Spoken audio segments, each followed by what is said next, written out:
blind, and as you could buy my artwork. So it was the naked into the pitch. Yeah, I was pleased. Are we filming this now? Okay. Yes. Awesome. Okay. Yeah, with Mike Johnson. Mike Johnson.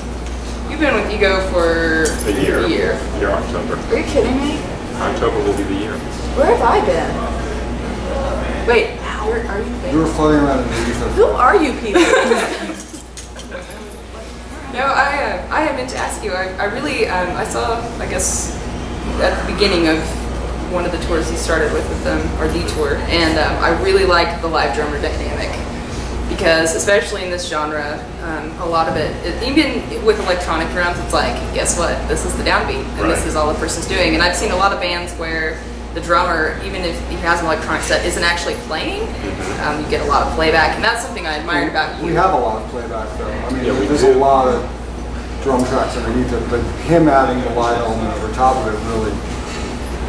I just think, one thing that I admire about you is that you don't have a decorative drum set, and I mean, there are... It is so stripped down. Well, I mean, in that sense, what I mean is that there have been bands who've come through my hometown who play the drums, but nothing that they're playing is live. They're just doing it, you know, because it looks like it's a performance piece, right? But you are, even though you're playing an electronic set, you're normally on live, you know, the big... Yes. Yeah, that's where I started out, just playing the regular acoustic kit, and the thing that brought me into their sphere is the fact that I could play along with that backing track. In my previous band, in Tenebris, that's what I was doing. I had the headphones on, I was listening to a click track, and even instructions at a certain point, because the guy was very controlled about what he wanted to happen. Now, I listen through the monitors, still have the backing track going on, but Steve has also allowed me the ability to throw in my own bits and pieces here and there as long as it's tasteful. Tasteful. Tasteful, yes. Which brings me to my next subject. You have, you're really punk influenced. Yes. So how would you say that being an Ego likeness is either different or similar? I would say the basic mentality of what we're doing is very DIY. You know, we're on the road, we're constantly doing it down and dirty. Like I said, it's not about comfort. What? Oh, That's what she said. that's what I thought he said.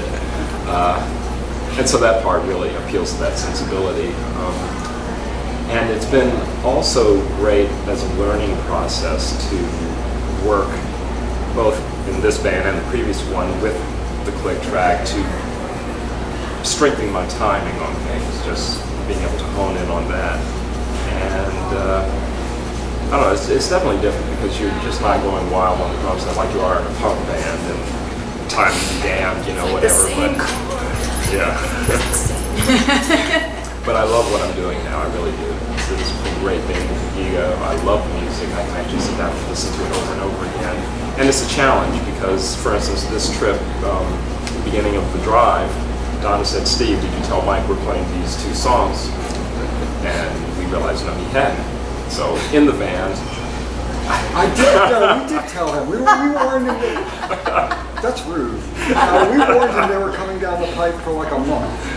So in the van, I had to learn to play the songs. That's not true. No, but I will tell you one thing that's true. Is the first time he went on tour with us, he came up and practiced with us one day. Yeah, We went through the entire set once, and that was it. And then it was 3 weeks on the road. Yeah. And there have been times when, with Rick and myself, you've also said, the show tomorrow, learn this song. Well, yeah, we did a festival once, Yeah. and somebody requested a song that we hadn't done live in a couple of years. Rick had never played it. We were like, I had never played it. learn this song, and No time to even sit on the drum set and learn. Yeah. It was just basically get it in the head. Yeah.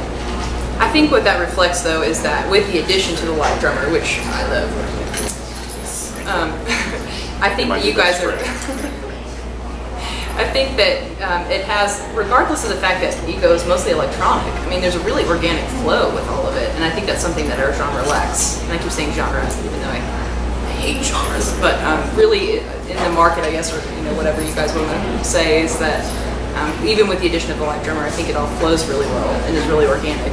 And we've always kind of said, I mean, you can call it whatever you want, but we're just a rock band that uses a lot of electronics. I mean, it's not,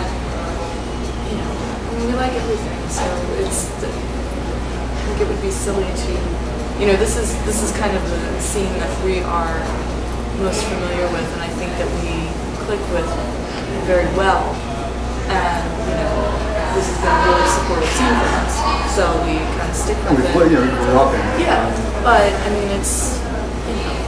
Well, I think that's reflected in the album a lot, especially like Sirens and Satellites. I mean, I Want a Salsa, and you know, I hear that, you know, it kind of reminds me of a little Latin influence. I'm like, oh, I remember you're like, I want to see everyone's hips moving. I'm like, they're already there. But anyway, thanks for sitting with me, guys. Sure, and you can check out egolikeness.com.